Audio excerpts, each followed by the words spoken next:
Find other great podcasts like this one at podmoth.network. The following is a collection of clips from shows on the PodMoth Media Network. From true crime and comedy to movie reviews and audio dramas, we've got you covered. PodMoth is an exclusive, collaborative, lively collection of podcasts that lead more toward the odd, strange, and macabre, with humor and history mixed in. Have a listen. You're sure to find something you'll enjoy. There's something for everyone at PodMoth. If you hear something you like, be sure to listen, like, follow, and subscribe.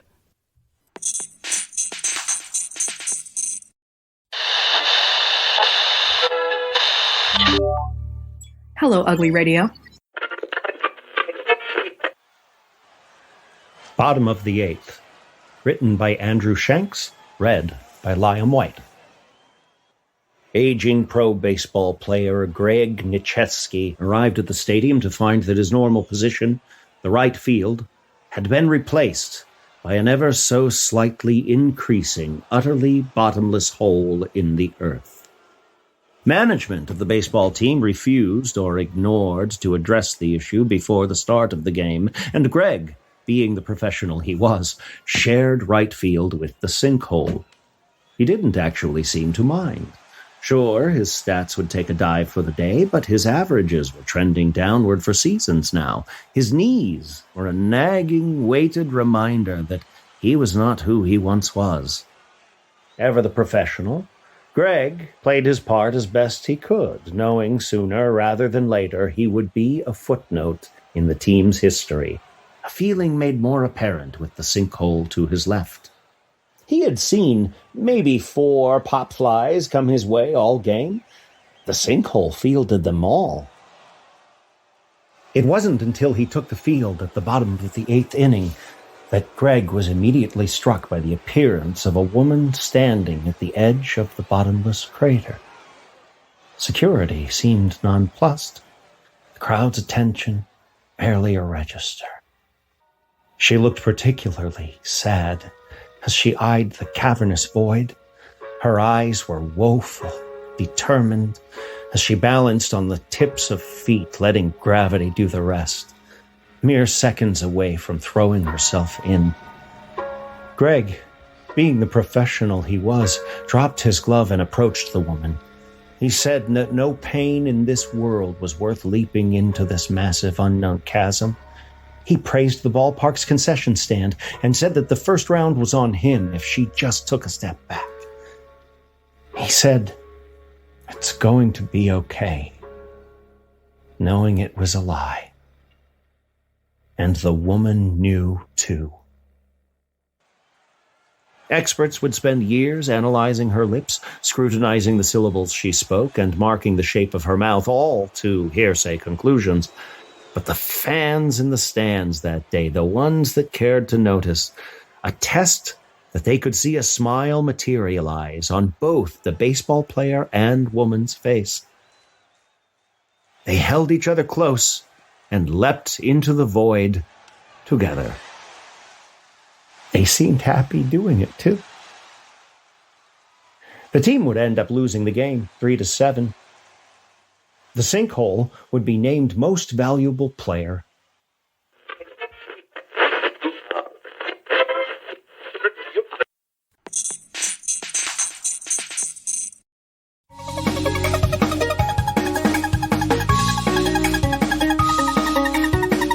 Hey, everybody, I'm Jay. And I'm Kay. And we're the Fuck My Work Life podcast. So we're the podcast that shares your weird, crazy, interesting, and sometimes spooky stories from the workplace.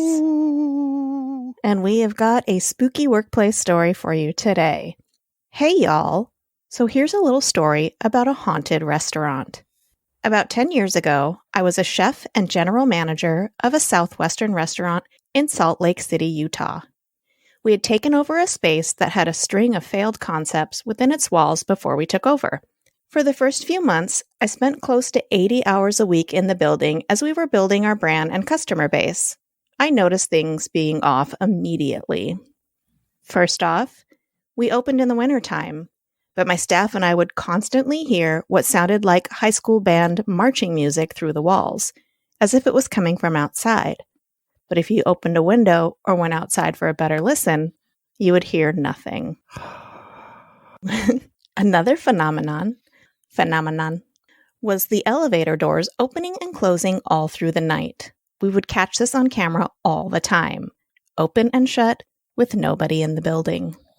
Servers and kitchen staff would often report stacks of plates toppling over off the server station and back kitchen line, often with no report of tremor or quake felt within the building. One of the most startling moments was one morning coming in and finding the lobby gift shop in disarray, with candy bars and trinkets scattered across the floor. When we checked the security footage, nobody could be seen flinging these items from the gift shop. You could only see the objects being flung through the air. That is some scary... That's pretty creepy. Shiz. Yeah. This happened several times. One morning, one of our beer sales reps came in to take pictures of our tables and advertisement displays, only to inform us that several of his pictures included a mysterious, transparent human figure in the background. We reviewed the security footage and saw nobody else in the room when he was taking the pictures. I started doing research on the property and found that the movie theater and restaurant development we were a part of was once the city high school, which had been built in the early 1900s and torn down in the early 90s. There was a football field exactly where my building stood. Not only that, in the 1930s, there was a terrible accident involving a school bus and a train whose tracks passed behind the school. The bus driver, a man named Slim Silcox, now that's a name. Yeah. Slim Silcox. Slim Silcox at your service. So Slim Silcox accidentally turned onto the tracks in snowy conditions and drove head-on into the train. He and 25 students died in the crash, the worst in U.S. history at the time. For years after, many claimed that the school was haunted, as well as the movie theater and the businesses that were built on the property. We found a picture of Slim Silcox and were amazed to find a striking resemblance to the man who appeared in the Beer Guys photos. Dun, dun, dun. Over the time I was employed at the restaurant, several paranormal investigators set up ghost hunts on the property and claimed the property was in fact haunted. No shit. If you can watch a video of your gift shop and just see things randomly being flung by nobody, I think there's your proof that your place is haunted. Yeah, you've got a haunting. Gratefully, this is the only workplace where I encountered paranormal activity. Thanks for reading. Have a great week, Antonio. That is scary. That's scary. So scary. But for more crazy fun workplace stories, check us out at FMWL Pod on all the socials and check out all the other PodMoth Network shows. Thanks for listening. Thanks, guys. Bye. Bye.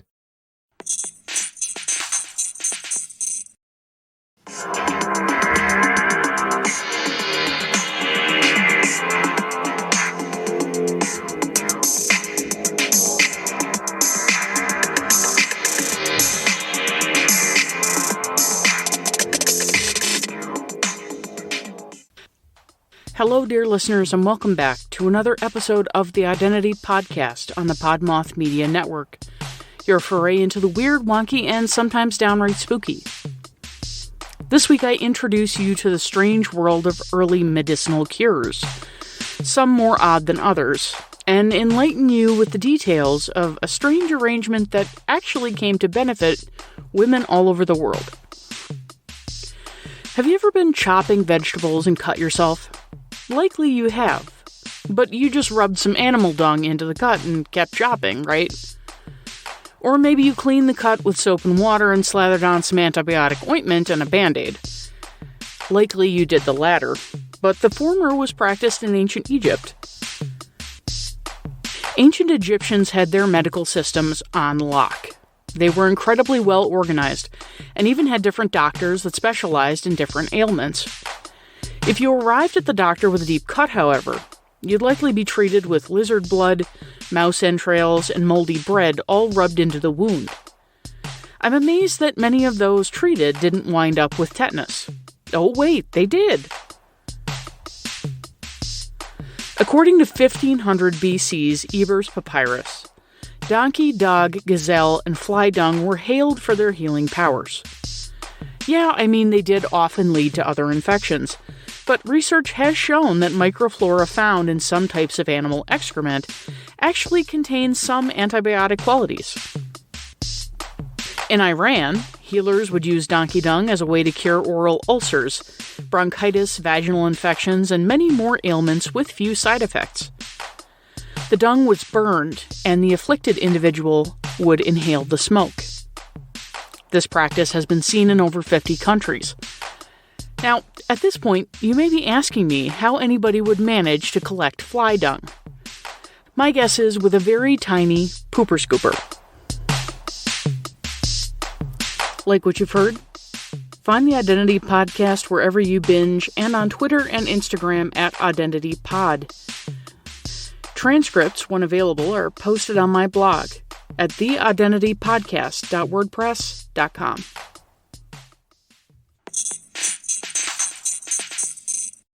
This is Abigail Reynolds with my co-host, Michael Colby. Hey, everyone. Jack Billings presents Haunted Apartment Complex. Let's get spooky!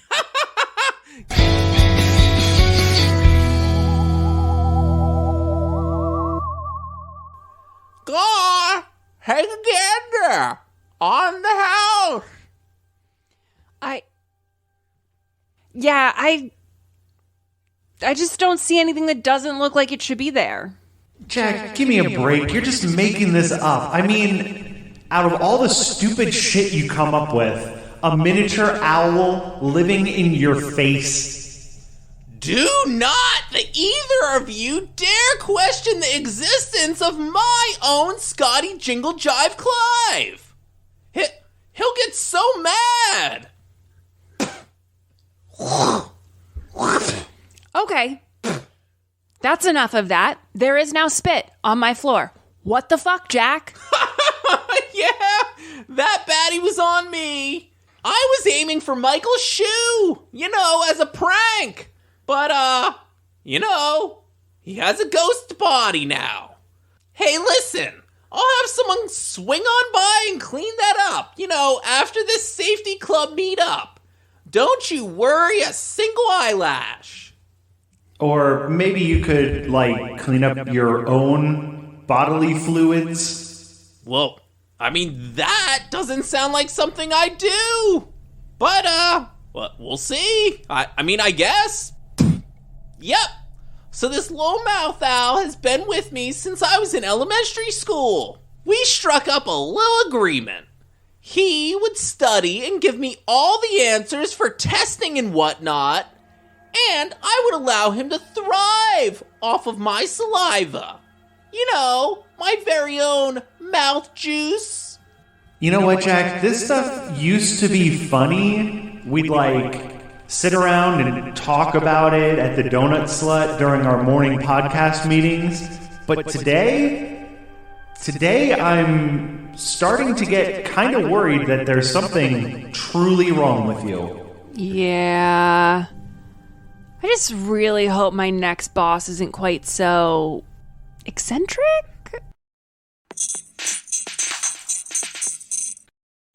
Welcome to Getting Down and Wordy. A fun little bit of American English trivia is about the Mary, Mary, Mary merger. This is like Beetlejuice. I know. I'm pronouncing it wrong because I am one of 57% of Americans who... I cannot believe that number is so low. I know, right? I feel like it's 99% of Americans. I have a list of where all of the outliers are, and they are very wrong. I guess they're all in very concentrated places. I guess this is a whole electoral college thing all over. Yeah, again, pretty much. Yeah, those we're big cities. We're overrepresented. Yeah. Yeah. The places geography. that you get a lot of the strong I mean, we'll get into it, but 57% of English, American English speakers have what is called the Mary, Mary, Mary merge, which is that the word Mary, M-A-R-Y, Mary, M-E-R-R-Y, and Mary, M-A-R-R-Y are all pronounced the same. Mm-hmm. Yeah. Russell? And I pronounce them the same as well. All three of them? Yeah. And it's such news to me that anyone pronounced these words differently. I know, it's weird, I right? have trouble believing it. Yeah.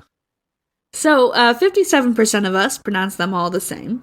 17% have a linguistic anomaly known as a no Mary, Mary, Mary merger. So this would be your areas like Philadelphia, New York City, Rhode Island, those northeastern regions that have very, very thick accents. Interestingly, so Philadelphia may not have a Mary, Mary, Mary merger. It does have a Murray, Murray merger. Mm-hmm. So it's true. the word M-E-R-R-Y is pronounced the same as Murray, M-U-R-R-A-Y. Sure, so, which is funny because I think of Murrays as pretty grumpy old guys. Yeah, right? You don't usually you don't think of Murray as the merry guy. But like, I would love Philadelphians probably do. Maybe. There has to be a mall Santa named Murray. Merry Christmas, he says. If you are a mall Santa living in Philadelphia, and that is not like your tagline for everything you do forever, I'm really disappointed in you, sir. Sure. Branding. It's important. So 17% of American English speakers have no merger. 16% have a Mary Mary merger. That's M-A-R-Y and M-A-R-R-Y. So this would be your northeastern Americans, your New Hampshire, your Maine. 9% have a Mary Mary merger. M-A-R-Y, M-E-R-R-Y. Mostly in the American South and Montreal. The rarest of the mergers, only about 1% of Americans have a singular Mary Mary merger, which is M-E-R-R-Y and M-A-R-R-Y. Ah, weird.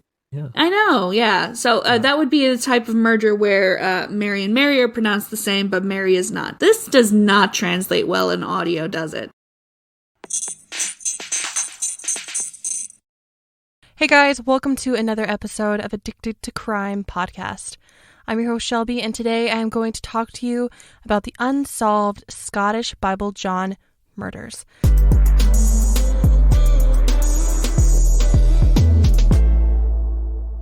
Jemima MacDonald was a 32-year-old woman and mother of a 12-year-old daughter and a 7- and 9-year-old sons. Her friends and family nicknamed her Mima.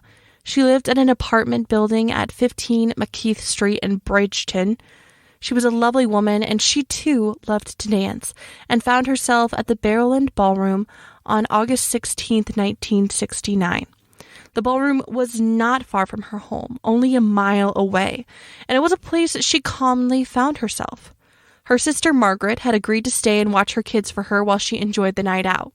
It was the third consecutive night that Mima had gone out dancing. She'd gone out Thursday and Friday night, and now we've arrived at Saturday night. Mima dropped her kids off with Margaret and chatted with her for a few minutes. She still had her hair up in curlers with a headscarf over them, and she told Margaret that she was going to leave the curlers in her hair for as long as possible, basically until she arrived at the ballroom so she could have fresh, intact curls for the evening.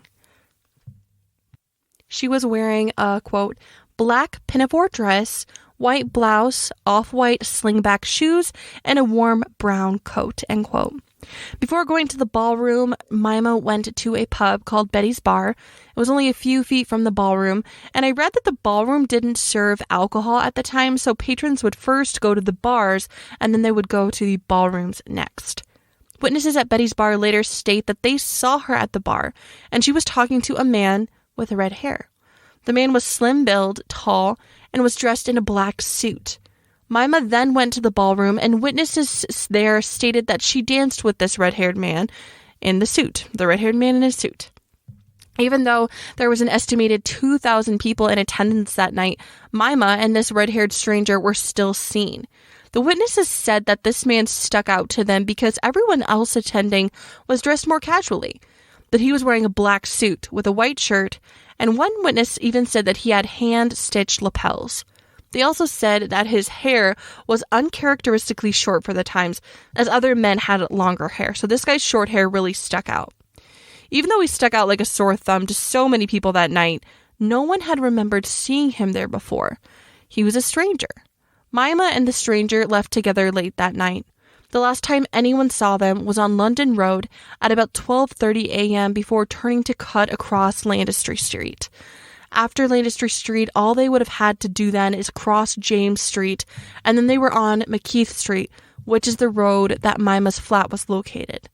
They were so close. Mima was so close to safety again, yet Mima never made it home. It's so ominous to me to think that she was literally 1 or 2 streets away. She was probably so close that maybe she could see her flat, see her safe place. Imagine her kids there, her sister there, but she didn't make it there because she was stopped and attacked by this man. Sunday morning came, and Margaret was very worried when Mima didn't answer her door as she was knocking. She hadn't said anything about plans to be away for another day. Why had she not come home that night? Later in the day, she heard some kids talking together, and she kind of listened in. These kids were talking about seeing a dead body at an abandoned building nearby. Margaret knew that building. It was only about 100 feet from her flat. At night, the homeless were known to occasionally take up residence there, and it was also seen as a place for sex workers to take clients there for privacy. During the day, however, it was a playground for the children of the area, a hangout or a clubhouse, if you will. Remember, back then, it wasn't how it is now, different times. Kids just had to be back when it was dark. Other than that, the rules, there weren't many rules. There weren't many stranger danger rules mentality. The kids would just go out and find what they wanted to play with. Margaret, though, when she heard this, I'm sure she got a pit in her stomach. She waited all day Sunday, just praying for her sister to walk in the door safe and sound. But by Monday morning, she had begun to fear the worst.